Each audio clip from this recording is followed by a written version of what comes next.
Hello everyone, last classes में हम time deletion के बारे में पढ़ रहे थे। तो टाइम डिलेशन क्या होता है कि जो टाइम का जो मेजरमेंट होता है वो एब्सोल्यूट नहीं होता है, वो रिलेटिव होता है। यानी कि जो समय का जो मापन है वो निरपेक्ष नहीं होकर आपेक्षिक होता है। वो डिपेंड करेगा कि आपका फ्रेम ऑफ रेफरेंस कैसा है। अगर वो मूविंग है तो टाइम का मेजरमेंट अलग होगा, और वो स्टेशनरी स्टेट में है तो टाइम का जो मेजरमेंट है वो अलग होगा। फिर हमने उसके लिए एक फॉर्मूला भी देखा था, T2 dash minus T1 dash equal to आया था हमारा गामा T2 माइनस T1। उसका जो वैल्यू हमने निकाली थी इसको माना था टॉ इक्वल टू आया था गामा टॉ नॉट, यानी कि tau is greater than tau naught था। आज हम देखेंगे इसका practically verification of time dilation. देखो, प्रैक्टिकली म्यू मेसन जो पार्टिकल थे उन जो म्यू मेसन जो पार्टिकल होते हैं उनका लाइफ टाइम 2.10⁻⁸ सेकेंड होता है, और उनकी जो वेलोसिटी होती है वो होती है 0.998 इंटू सी। लाइट की वेलोसिटी की 0.998 गुना होती है इसकी जो वेलोसिटी। अब अगर ये जो इसका लाइफ टाइम 2.10⁻⁸ हो गया, और इतनी वेलोसिटी से कितनी डिस्टेंस ये ट्रेवल कर सकता है, तो उसके लिए डिस्टेंस का जो फॉर्मूला होगा वो क्या होगा, टाइम इंटू वेलोसिटी। टाइम हमारे पास कितना है 2.2 इंटू 10⁻⁸, और यहाँ पे 0.98 और 3 इंटू 10⁸ मीटर पर सेकेंड। जब इसको कैलकुलेट करोगे तो क्या आएगा 7.4 मीटर। इसका मतलब क्या हुआ कि म्यू मेसन जो पार्टिकल है वो 7.4 मीटर डिस्टेंस पे जाके खत्म हो जाएंगे। इतनी डिस्टेंस पे हमारा जो म्यू मेसन जो पार्टिकल है वो पाए जाएंगे। लेकिन जब वास्तव में इसको देखा कि म्यू मेसन पार्टिकल क्या 7.4 मीटर पे जाके खत्म हो गए हैं या फिर इससे आगे भी है, तो 30 मीटर की डिस्टेंस पे जाकर भी हमने देखा तो भी वहां पर जो म्यू मेसन जो पार्टिकल थे वो लगभग 60% प्रेजेंट थे। जबकि यहाँ पर हम देखें कि हमने देखा कि 7.4 मीटर पे जाके ये तो खत्म हो जाने चाहिए, लेकिन ये खत्म नहीं हुए। अब इसको अगर टाइम डिलेशन के कॉन्सेप्ट से देखें, अगर टाइम डिलेशन यहाँ पर हम लागू करें तो टॉ इज इक्वल टू क्या था गामा टॉ नॉट। यहाँ पे गामा की वैल्यू क्या थी 1 माइनस v²/c²। यहाँ पर जब v² और c² सारी वैल्यू रख के इसको कैलकुलेट करते तो जो t की जो वैल्यू आती है टाइम इंटरवल की वो आती है 34.8 सेकेंड। अब ये जो टाइम आया इसको हम इसकी डिस्टेंस अगर कैलकुलेट करें तो डिस्टेंस आएगी हमारी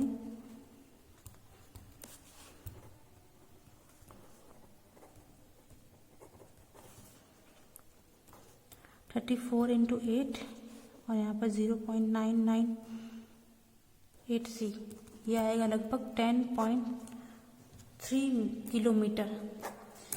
अगर हम टाइम डिलेशन को लागू नहीं करें तो हमने क्या देखा कि ये म्यू मेसन जो पार्टिकल थे वो 7.4 मीटर पर जाकर खत्म हो जाने चाहिए, लेकिन एक्चुअल में उससे ज़्यादा डिस्टेंस पर भी हमारे म्यू मेसन पार्टिकल प्रेजेंट थे। तो अगर टाइम डिलेशन के हिसाब से हमने निकाला तो अब जो डिस्टेंस आई है वो आई है 10.3 किलोमीटर, यानी कि इतनी दूरी तक हमारे जो म्यू मेसन पार्टिकल है वो उपस्थित हो सकते हैं।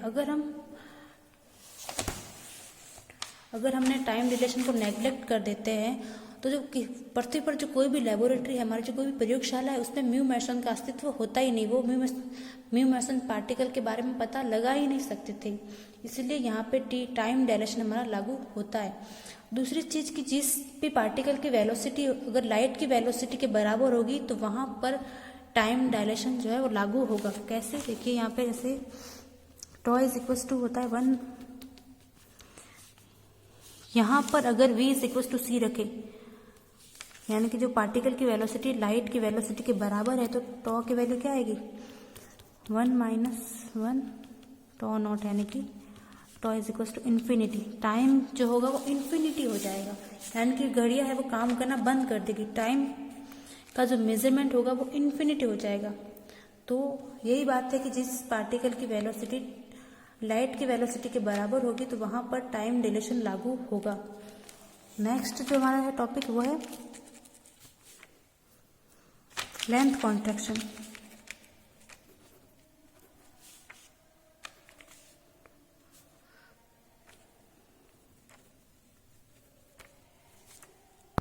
अब जो नेक्स्ट हमारा टॉपिक है लेंथ कॉन्ट्रैक्शन। लेंथ कॉन्ट्रैक्शन मतलब लंबाई में संकुचन।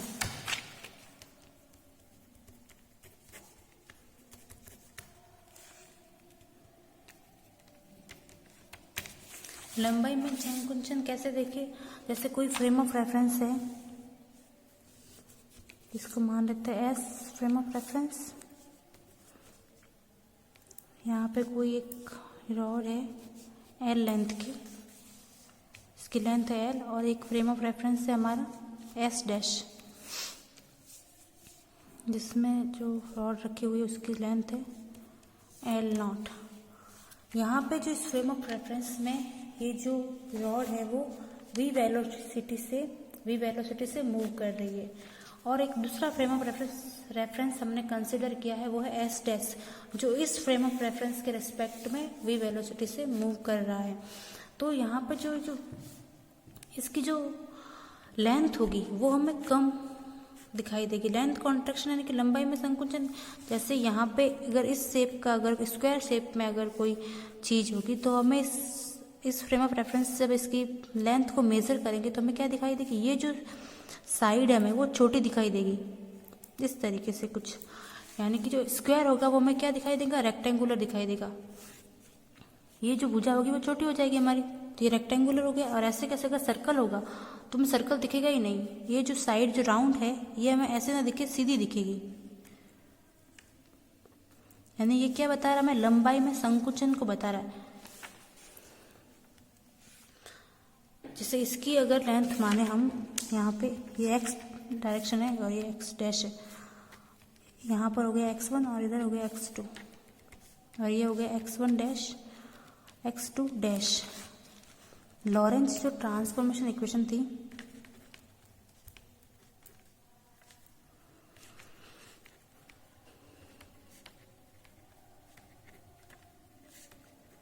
वो हमारी क्या थी, x dash is equals to gamma x minus we T. यहाँ पर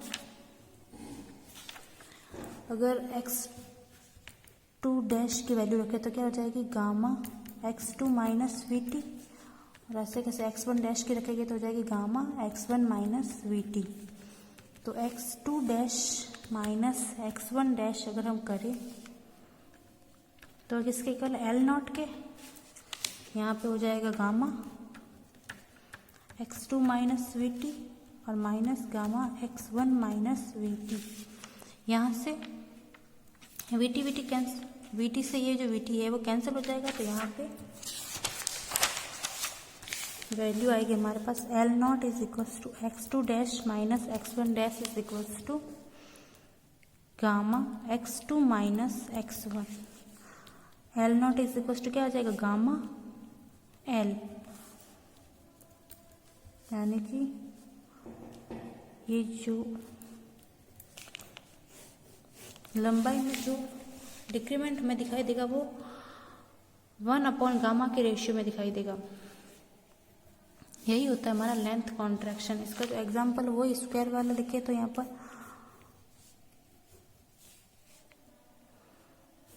वो हो जाएगा हमारा रेक्टेंगुलर। ये वाली जो साइड है वो हमें छोटी दिखाई देगी, और अगर सर्कल की बात करें तो वो हमें दिखाई देगा ऐसे, इस शेप में।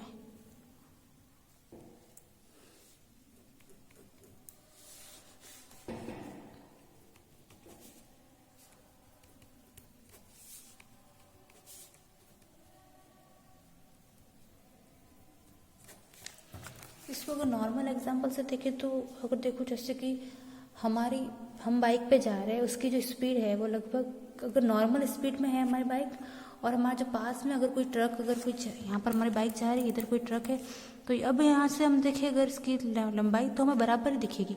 लेकिन जब हमारी जो वेलोसिटी है वो लाइट की वेलोसिटी के बराबर हो जाए, यानी कि हमारी जो स्पीड है वो बहुत ज़्यादा हो गई है, तब हमें जो इसकी जो लंबाई होगी, इसकी जो लेंथ होगी वो इतनी नहीं दिखेगी पूरी, वो हमें छोटी दिखाई देगी।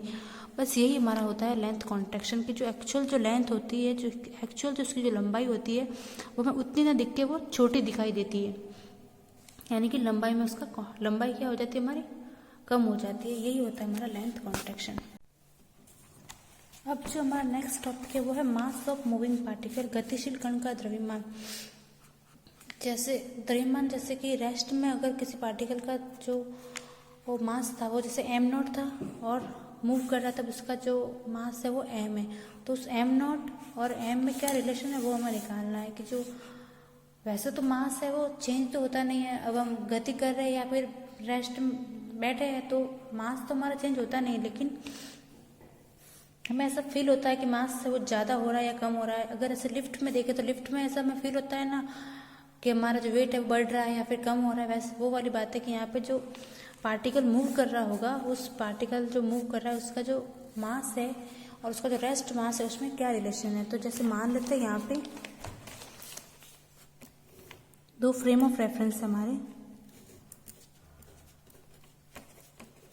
एस और एस डैश। यहाँ पर कोई दो पार्टिकल है, उनके बीच में टक्कर हो रही है। एक जो पार्टिकल है उसका जो वेग है वो u है और दूसरे का है u dash sorry minus u।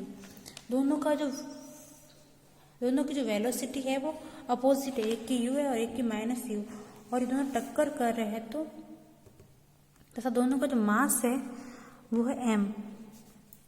Rest mass हमारा m नॉट है और जब टक्कर कर रहे हैं इन दोनों पार्टिकल जो मूव कर रहे हैं उनका जो मास है वो m है। अब यहाँ पर गैलीलियन लॉरेंस ट्रांसफॉर्मेशन इक्वेशन से मैं वेलोसिटी की वैल्यू निकाली थी, u is equals to u minus v upon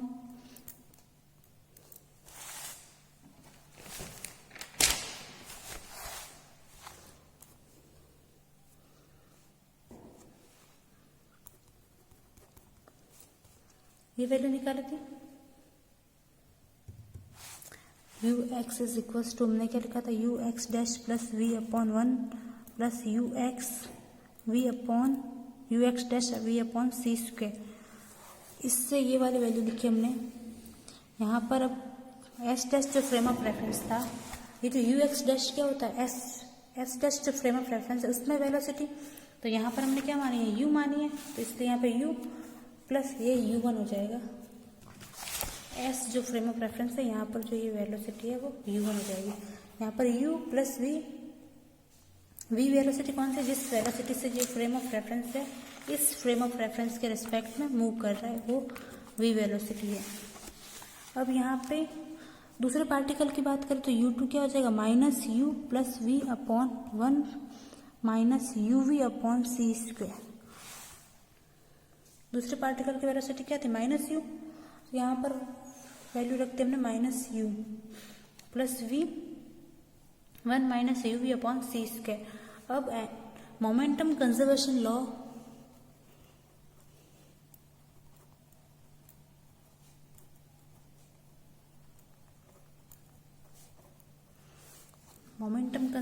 क्या था, टक्कर से पहले जो हमारा जो मोमेंटम है वो टक्कर के बाद जो हमारा मोमेंटम है वो कंजर्व रहेगा।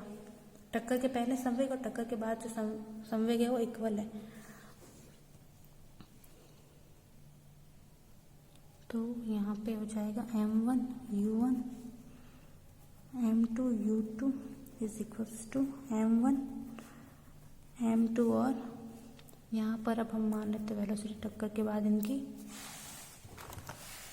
वेलोसिटी होगी, टक्कर करने के बाद जिसमें पार्टिकल मूव करेंगे वो भी वेलोसिटी से मूव करें, मान लेते हैं यहाँ पे।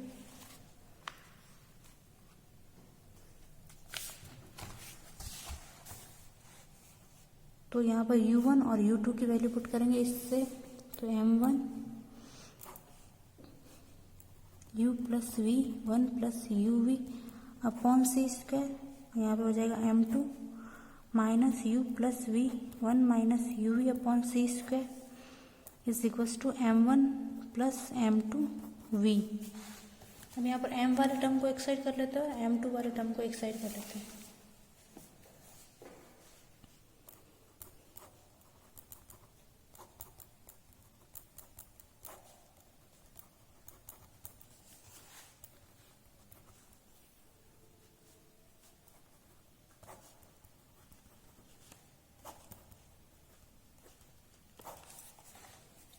अब यहाँ पर m1 को कॉमन ले लेते हैं। m1 वन कॉमन आएगा तो यहाँ पर रह जाएगा u plus v 1 minus u we upon C square और माइनस का v एज इट इज इधर भी होगा, m2 कॉमन आएगा तो v minus u minus minus हो जाएगा प्लस, यहाँ पर minus v upon 1 minus u we upon C square. पहले इसको थोड़ा सा सॉल्व कर लेते हैं। u plus v minus v 1 plus you we upon C square और अपॉन में इसके 1 plus you we upon C square as it is. यहाँ पे m2 v 1 minus u we upon C square plus u minus v upon 1 minus u we upon C square. अब यहाँ पे v से भी कैंसिल हो जाएगा, यहाँ पर भी v से भी कैंसिल हो जाएगा, तो यहाँ पे m1 u plus u minus u v square upon सी स्क्वायर, यहाँ पे बचेगा u we upon C square as it is. m2 यहाँ पे minus u v square upon सी स्क्वायर और यहाँ पर हो जाएगा प्लस u अपॉन में as it is 1 minus u we upon C square as it is. ये वाली टर्म और ये वाली टर्म कैंसिल हो जाएगी, तो यहाँ पे m1 1 plus you we upon C square रहेगा, इधर रहेगा m2 1 upon 1 minus u we upon C square. अब m1 अपॉन m2 निकालना है, तो जो m1 अपॉन m2 हो जाएगा वो हो जाएगा 1 plus you we upon C square upon 1 minus u we upon C square. ये आ गई हमारे पास m1 और m2 की वैल्यू।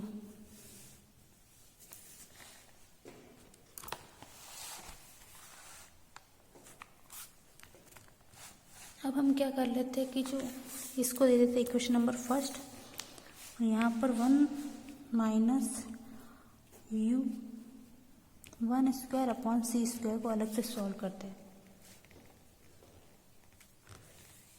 तो इसको सॉल्व करने के लिए देखो 1 माइनस u1 की वैल्यू लिखते हैं पहले, तो यहाँ पर 1 अपॉन सी स्क्वायर का एज इट इज रखता है और u1 की वैल्यू क्या थी हमारे पास u plus v upon 1 plus you we upon C square, यही थी।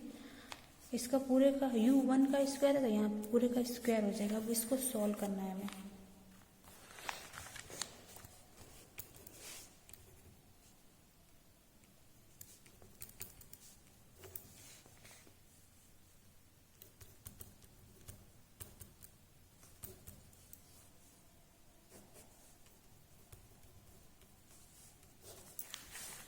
इसको अलग अलग लिखते हैं और यहाँ पे इसको सी स्क्वायर माइनस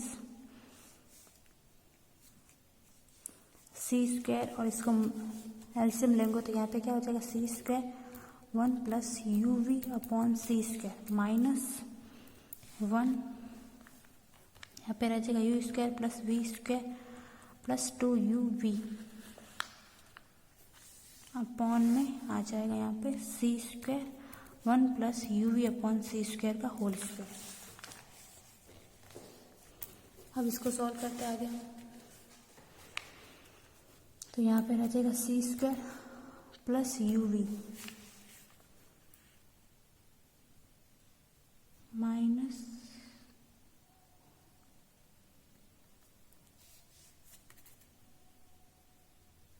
इसका फिर स्क्वायर होल स्क्वायर, सॉरी इसको भी हम खोलेंगे। इसको देखो सी स्क्वायर यहाँ पे हो जाएगा 1 plus U square V square upon C की power 4 plus 2 you we upon C square, फिर माइनस में U square minus we square minus 2 you we upon में चल रहा है हमारे पास C square 1 plus you we upon C square का होल स्क्वायर। अब इसको सी स्क्वायर को मल्टीप्लाई करते हैं तो C square plus U square V square upon C square plus 2 you we minus you square minus we square minus 2 you we upon C square 1 plus you we upon C square का whole square. 2uv से 2uv cancel हो जाएगा,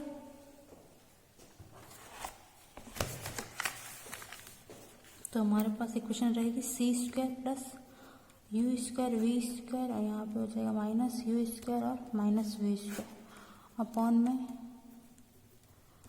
term as it is चल ही रही हमारे। अब हम कॉमन लेके इसको सॉल्व करते हैं। यहाँ पे इसके अंदर ले लेते हैं हम यू स्क्वायर को कॉमन, तो क्या रहेगा v square c square minus 1, यहाँ पे हम कॉमन ले लेते हैं सी स्क्वायर को, तो यहाँ पे रहेगा 1 माइनस प्लस सी स्क्वायर को कॉमन लेते हैं तो 1 minus we square upon C square, और अपॉन में आ जाएगा C square 1 plus you we upon C square का होल स्क्वायर।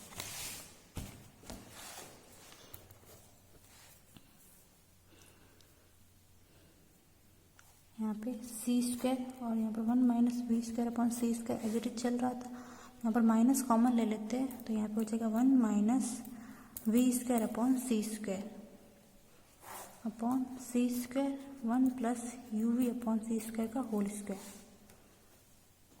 वापस 1 minus we square upon C square इसको बाहर ले लेते हैं, तो यहाँ पे टर्म बनेगी 1 minus we square upon C square, और इधर रहेगा C square minus you square upon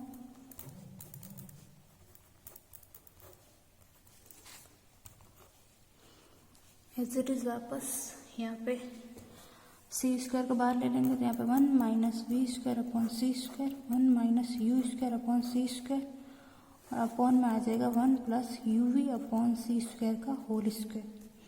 ये हमारी वैल्यू आई है 1 माइनस यू 1 का स्क्वायर अपॉन सी स्क्वायर की, एज इट इज। अब हमारे पास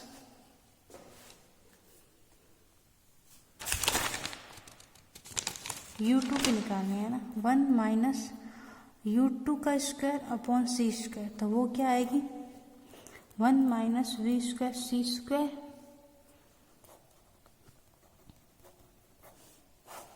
यहाँ पे हो जाएगा u we upon C square का होल स्क्वायर। इसी तरीके से इसको सॉल्व करोगे,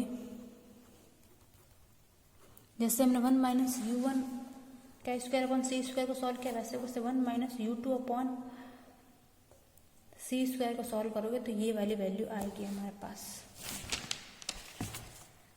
अब हमारी जो ये इक्वेशन थी, ये वाली इक्वेशन, यहाँ पर इसकी वैल्यू रख देते हैं। 1 प्लस यू वी है यहाँ पे, 1 plus you we upon C square, और 1 minus u we upon C square, यहाँ से इसकी वैल्यू निकाल के इसमें रख देते हैं। जो हमारी इक्वेशन थी m1 upon m2, equation first, वो क्या थी 1 plus you we upon C square, और यहाँ पे थी 1 minus u we upon C square. अगर यहाँ से हम इसकी वैल्यू निकाले 1 प्लस यू वी की, तो क्या हो जाएगी अपॉन में आ जाएगा ये वाली चीज़। देखो m1 अपॉन m2 क्या हो जाएगा 1 minus we square upon C square 1 minus you square upon C square upon 1 minus u 1 का स्क्वायर अपॉन सी स्क्वायर। इस पूरे की पावर हो जाएगी हाफ। एज इट इज इसमें भी होगा 1 minus we square upon C square 1 minus you square upon C square, और अपॉन में हो जाएगा 1 माइनस यू 2 का स्क्वायर अपॉन सी स्क्वायर की पावर हाफ इस पूरे की। यहाँ से ये वाली टर्म और ये वाली टर्म तो कट जाएगी, तो m1 अपॉन m2 हो जाएगा हमारे पास माइनस u2 का स्क्वायर अपॉन c2 का स्क्वायर, और यहाँ पर हो जाएगा √1 माइनस u1 का स्क्वायर अपॉन सी स्क्वायर। ये वाली वैल्यू आई हमारे पास m1 अपॉन m2 की। तो यहाँ से हम इसको मल्टीप्लाई कर देते हैं m1 वाली टर्म को, इसको m1 और इसको मान लेते हैं 1 माइनस,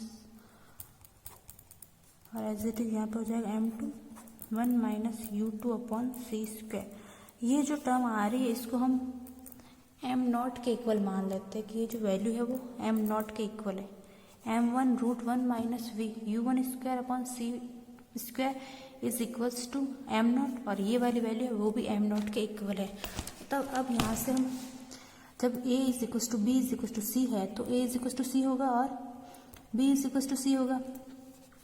तो यहाँ से m1 √1 माइनस u1 का square upon C square is equals to हो जाएगा एम नॉट। तो m1 इज इक्वल्स टू हो जाएगा m naught upon 1 minus u1 square upon C square, as it is m2 होगा m naught upon 1 minus u2 square upon सी square.